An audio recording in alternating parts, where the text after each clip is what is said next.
Maharashtra today 24 news सत्य परिस्थितीचा सविस्तर आढावा। इकडे चाळीसगाव आरेचमधनं एक बॉडी म्हणजे 2.5 वर्षाची बालिका आहे, तिची बॉडी रेफर झालेली। तर मला वाटतं रात्री 12-1 वाजता ते चाळीसगाववरून निघाले आणि 3-3:30 वाजता ते इथे जळगाव सिव्हिलला पोहोचलेले, मेडिकल कॉलेजला पोहोचलेले। पण ते जेव्हा आले तर तेव्हा आपल्याला त्या डेड बॉडीसोबत डेथ डिक्लेरेशन सर्टिफिकेट एक लागतं, म्हणजे मृत्यू झाला आहे असं डिक्लेरेशन सर्टिफिकेट। त्याशिवाय आपण ती बॉडी आतमध्ये म्हणजे मॉर्च्युरीमध्ये घेऊ शकत नाही, तर ते सर्टिफिकेट त्यांच्याकडे नव्हतं। तसेच पोलिसांचा पंचनामा आणि जेव्हा ही जी बॉडी आहे ही हद्दपार करून आली आहे, कारण की तालुका प्लेसला म्हणजे चाळीसगावला डेथ झाली आहे आणि तिथून ती जळगावला पाठवण्यात आली आहे, तर ते हद्दपार केल्याचं पण एक सर्टिफिकेट लागतं। तर तेही कागदपत्र त्यांच्याकडे नव्हतं। तर त्यामुळे जे मेडिकल ऑफिसर होते, कॅज्युअल्टी मेडिकल ऑफिसर, त्यांनी याबाबत नातेवाईकांना कळवलं की हे सगळे सर्टिफिकेट्स आणि डॉक्युमेंट्स लागतील, तर ते तुम्ही लवकरात लवकर अरेंज करा, तेव्हाच आपण ती बॉडी आतमध्ये घेऊ शकू। पण मला वाटतं ते सर्टिफिकेट त्यांना जमवायला थोडा वेळ लागला, किंवा पोलिसांकडनं पण पंचनामा किंवा डेथ डिक्लेरेशन सर्टिफिकेट भेटले नाही कदाचित, त्यामुळे ती बॉडी आतमध्ये घ्यायला थोडा वेळ झाला। पण नंतर जेव्हा सर्टिफिकेट भेटले तर तेव्हा आपण त्यांना आतमध्ये घेतलं आहे आणि आता PM ची प्रोसिजर आम्ही चालू करतो। मॅडम, याच्यात एक विषय असा आहे की नातेवाईकांचं असं म्हणणं आहे की आम्ही डॉक्टरांना सांगितलं की म्हणजे तुम्ही कागदपत्र आल्यानंतर दिवस उजाडल्यानंतर PM करा, पण तूर्त तिला शवपेटीमध्ये तर ठेवा, पण ती देखील मानवी जी आहे ती मान्य करण्यात आली नाही, असं नातेवाईकांचं आहे। मला वाटते त्याच्यामध्ये काही मिसकम्युनिकेशन झालं आहे, कारण की डॉक्टरांना हेच हवं होतं, म्हणजे जोपर्यंत डेथ डिक्लेरेशन सर्टिफिकेट नसतं, काही पुरावा नसतो आपल्याला की आपण आतमध्ये घेण्यासाठी ते एक नेसेसरी डॉक्युमेंट आहे, तर ते डॉक्युमेंट मिळताच त्यांनी म्हणजे आतमध्ये घेण्याची कार्यवाही मला वाटते पूर्ण केली। मी डॉक्टर योगिता बावस्कर, वैद्यकीय अधीक्षक, शासकीय वैद्यकीय महाविद्यालय, जळगाव। धक्कादायक पोलिओ डोस दिला आणि 2.5 महिन्याच्या चिमुकलीचा मृत्यू, हसत खेळत मृत्यूच्या दाढेत, कुटुंबासहित पाहणाऱ्यांचे अश्रू अनावर। जळगाव जिल्ह्यातील चाळीसगाव तालुक्यात घडलेल्या एका हृदयद्रावक घटनेने संपूर्ण राज्य हादरले आहे। पोलिओ डोस आणि लस दिल्यानंतर अवघ्या 10 मिनिटात 2.5 महिन्याच्या चिमुकलीचा मृत्यू झाल्याची धक्कादायक घटना समोर आली आहे। त्यानंतर जळगाव शासकीय वैद्यकीय महाविद्यालय व रुग्णालयात मृतदेह ताब्यात घेण्यास झालेल्या विलंबामुळे आजोबांना रात्रभर नातीचा मृतदेह मांडीवर घेऊन शवविच्छेदन विभागाबाहेर बसावे लागल्याने संतापाची लाट उसळली आहे। चाळीसगाव तालुक्यातील टाकडी गावातील जिल्हा परिषद शाळेत आरोग्य विभागामार्फत पोलिओ डोस व लसीकरण मोहीम राबवण्यात येत होती। याच ठिकाणी सचिता दीपक बोरसे या 2.5 महिन्याच्या बालिकेला पोलिओ डोस आणि लस देण्यात आली। मात्र लस दिल्यानंतर काही मिनिटातच तिची प्रकृती अचानक बिघडली। कुटुंबियांनी तातडीने तिला चाळीसगाव येथील खासगी रुग्णालयात दाखल केले, मात्र डॉक्टरांनी तपासणीनंतर बालिकेला मृत घोषित केले। या घटनेमुळे कुटुंबियावर दुःखाचा डोंगर कोसळला। सचिताचे वडील दीपक दगा बोरसे हे भारतीय सैन्यात अयोध्या येथे कार्यरत असल्याची माहिती समोर आली आहे। घटनेनंतर पोलिसांच्या मदतीने बालिकेचा मृतदेह शवविच्छेदनासाठी जळगाव शासकीय वैद्यकीय महाविद्यालय व रुग्णालयात आणण्यात आला।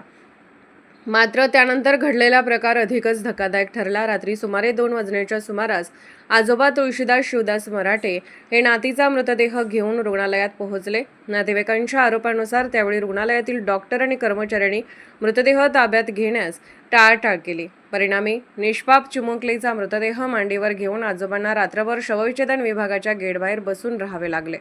पहाटे हा संपूर्ण प्रकार तेथे उपस्थित नागरिकांच्या निदर्शनास आला। आजोबा मांडीवर नातीचा मृतदेह घेऊन बसल्याचे दृश्य पाहून अनेकांच्या डोळ्यात अश्रू आले। या घटनेची माहिती पसरताच रुग्णालय प्रशासन खडबडून जागे झाले आणि अखेर मृतदेह शवविच्छेदनासाठी ताब्यात घेण्यात आला। शवविच्छेदन रात्री करू नका एवढीच आमची विनंती होती, पण माणुसकी म्हणून तरी माझ्या नातीचा मृतदेह शवपेटीत ठेवायला हवा होता। रात्रभर मी माझ्या नातीला मांडीवर घेऊन बसलो, पण कुणालाही दया आली नाही, असे म्हणताना आजोबा तुळशीदास मराठे यांना अश्रू अनावर झाले। त्यांच्या या वेदनादायी शब्दांनी उपस्थित प्रत्येकाचे मन हेलावून गेले। दरम्यान डोस दिल्यानंतर बालिकेचा मृत्यू नेमका कशामुळे झाला याबाबत चौकशीची मागणी होत आहे। तसेच रुग्णालय प्रशासनाच्या हलगर्जीपणावरही गंभीर प्रश्न उपस्थित केले जात आहेत। नातेवाईकांनी संबंधित आरोग्य यंत्रणा आणि जबाबदार अधिकाऱ्यांवर कठोर कारवाई करण्याची मागणी केली आहे। महाराष्ट्र टुडे मराठीसाठी ब्युरो रिपोर्ट, चाळीसगाव, जळगाव। या ठिकाणी मुलीचा मृत्यू झालेला आहे, काय सांगा? हो, आम्ही नातेवाईक माणसं होतो. आम्हाला फोन आला तर बुवा असं झालं बुवा. आता आम्ही चाळीसगाव येथे आलो. चाळीसगाव येथे आल्यानंतर त्यांना विचारलं आम्ही तर बुवा कसं झालं बुवा. त्यांनी सांगितलं लस दे आणि 10 मिनिटात मुलगी बेशुद्ध झाली. बेशुद्ध झाल्यानंतर ती शुद्धीवर आलीच नाही. त्यानंतर आम्ही खासगी हॉस्पिटलला घेऊन गेलो. त्यांनी मृत घोषित केलं. त्यानंतर आम्हाला 2-3 घंटे तिथं पण काहीच या लसीवाल्यांनी यांना काहीच दिलं नाही. आम्ही शेवटी त्या आपलं सिव्हिल हॉस्पिटलला गेलो. त्यांनी आम्हाला रिपोर्ट दिला. त्या रिपोर्टमध्ये त्यांनी डेथ सर्टिफिकेट दिलं नाही आमच्याकडे. इथं आलो आम्ही 2 वाजता आलो तर आम्ही यांना सांगितलं तर तुम्ही आमचं प्लेट ठेवून घ्या मध्ये. ते म्हणजे तुमच्याकडे डेथ सर्टिफिकेट नाही आहे तर तुम्ही सकाळी जे असं सांगितलं आम्हाला. आता काय मागणी सर आपली? हो, आम्हाला न्याय मिळाला पाहिजे. दुसरं काही नाही सर. नवीन असे पुनर्रचना झाली नको पाहिजे. दुसऱ्या बाळाला तरी असं दगावेल बाळ असं व्हायला नको पाहिजे. आमची ही इच्छा आहे. लस कुठे दिली होती? लस ते टाकळी प्रसाला अंगणवाडी केंद्रामध्ये. हो, चाळीसगावमध्ये. मागणी काय नाही आता आपली?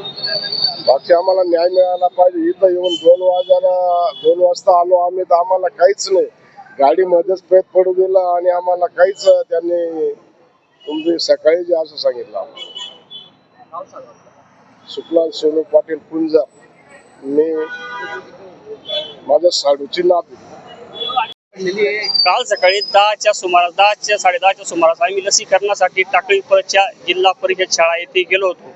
तिथे बाळाला लसीकरण झाल्यानंतर 10 मिनिटाच्या आत ते बाळ बेशुद्ध अवस्थेत गेले.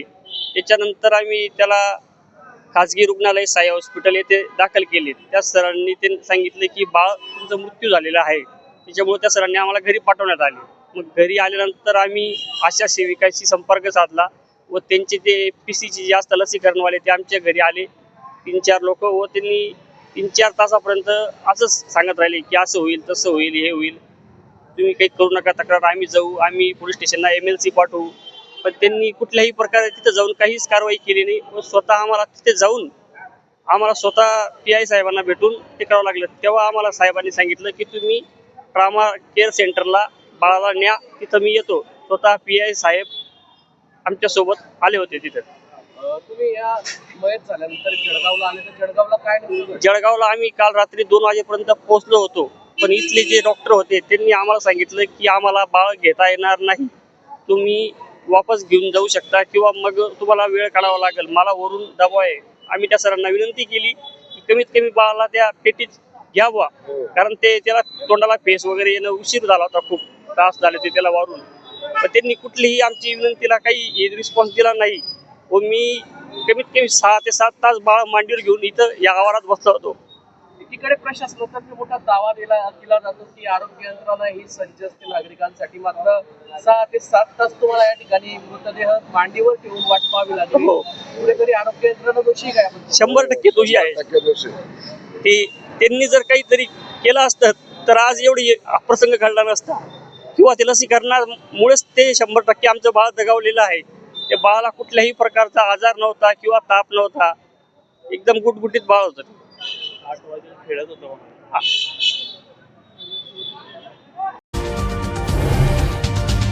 आजच महाराष्ट्र टुडे 24 न्यूजला सबस्क्राईब करा आणि सत्य परिस्थितीचा सविस्तर आढावा पहा.